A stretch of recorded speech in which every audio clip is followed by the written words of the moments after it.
프랜차이즈 피자는 상시적으로 할인 이벤트를 진행하고 있잖아요. 거의 뭘 하든 간에. 그럼 소비자 입장에서 의문이 생기죠. 그러면 기본 가격을 왜 안 내려? 이것들 봐라. 안 그래도 비싸게 팔면서 좀 더 가격을 내릴 수 있으면서 안 내렸네? 라는 의심이 들게 된다는 거죠. 피자 자체는 미군을 통해서 60년대에서부터 국내에 들어오긴 했습니다. 지금의 워커힐에서 피자를 제공했다는 기록이 있어요. 근데 그 당시만 하더라도 정말 극소수만 먹어볼 수 있는 귀한 음식이었고, 본격적으로 피자를 파는 곳 하면은 역시나 피자헛입니다. 1984년에 이제 성신재 대표가 미국으로 건너가죠. 피자 본사에서 피자헛을 들여오게 해달라. 그렇게 해서 85년에 국내에 피자헛이 소개가 되고, 그때부터 우리나라 소비자들은 피자라는 존재, 피자라는 음식을 이제 알게 되고 먹기 시작하게 된 거였죠. 당시로서는 정말 충격적이었어요. 왜냐면 80년대 그때 당시 겨우 햄버거가 국내에 소개되고 막 햄버거 프랜차이즈들이 들어서는 시기였어요. 근데 거기서 피자가 딱 들어서니까 와! 충격적일 수밖에 없는 거죠. 정말 고급 음식 그 자체였어요. 피자헛이 성공할 수 있었던 이유 무엇이냐?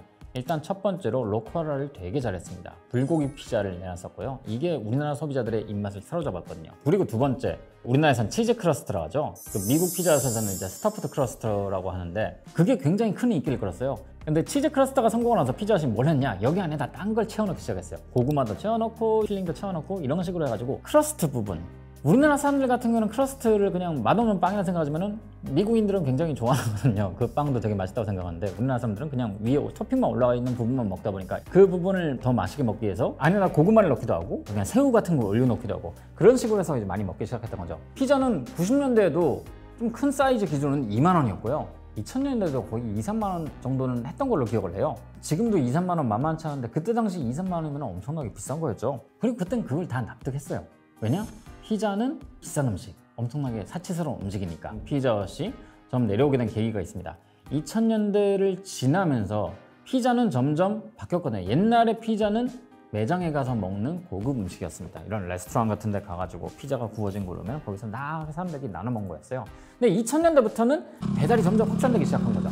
배달이 확산되니까 여기서 가장 큰 강점을 보였던 것이 바로 도미노 피자입니다. 미국에서도 도미노 피자는 배달로 엄청나게 성공을 거둔 피자거든요. 배달 중심으로 도미노 피자가 전환을 해버리니까, 그리고 사람들이 더 이상 피자 매장에 가서 잘 안 먹게 되고 배달 중심으로 먹게 되니까 배달 중심으로 아예 메뉴를 편성했던 도미노가 큰 성공을 거둘 수 있었던 거죠. 그리고 2000년대 중반부터 본격적으로 등장하기 시작했던 게 바로 저가 피자들이죠. 대표적인 피자 있죠? 피자 스쿨이라든가 그런 것들이 대부분 다 2000년대 중반부터 등장했는데, 이전까지 피자들은 너무 비쌌기 때문에 2, 3만 원씩 하는 피자였기 때문에 저렴한 피자도 있었으면 좋겠다 하는 그런 소비자들의 니즈로 인해서 등장한 개념들이죠. 그 피자들 어떻게 해서 저렴하게 팔 수 있냐? 일단 사이즈가 작죠. 그리고 사이즈가 통일되어 있습니다. 다른 일반적인 피자 프랜차이즈 같은 경우는 사이즈가 통일되어 있지 않죠. 근데 사이즈가 통일되어 있다는 것은 반복해서 만들 수 있는, 대량 생산해서 만들 수 있는 숙련도가 대단히 높다는 거예요. 사이즈가 작으면 또 장점 중에 하나가 그만큼 토핑을 덜 올려도 되잖아요. 옛날에는 그런 얘기도 있었어요. 아, 저가 피자는 저거 이제 가짜 치즈 쓰는 거 아니냐. 굳이 가짜 치즈 쓸 이유가 없었습니다. 냉동 모짜렐라 자체가 애초에 그렇게까지 비싸지 않기도 하고요.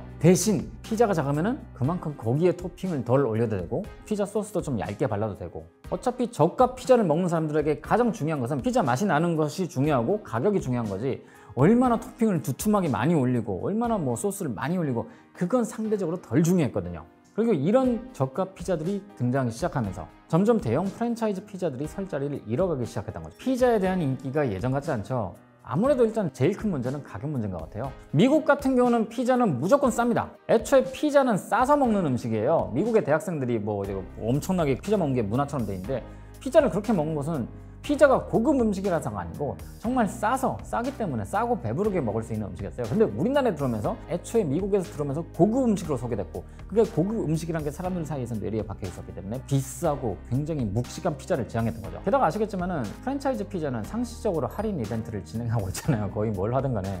그럼 소비자 입장에서 의문이 생기죠. 그러면 기본 가격을 왜 안 내려? 이것들 봐라. 안 그래도 비싸게 팔면서 좀 더 가격을 내릴 수 있으면서 안 내렸네? 라는 의심이 들게 된다는 거죠. 또 다른 것도 있죠. 바로 이탈리아 피자입니다. 옛날에는 피자를 미국 음식으로 받아들였지만은 이제는 피자를 이탈리아 음식으로 우리가 확실하게 인지를 하게 됐고, 이탈리아식 피자를 파는 가게, 나폴리식 피자를 파는 가게들도 지금 현재 굉장히 많아졌잖아요. 이제 나폴리식 피자 파는 가게에서 보면요, 1인분 정도의 사이즈 해가지고 10,000원대 초반, 중반 정도에 파는 곳들도 생겼어요.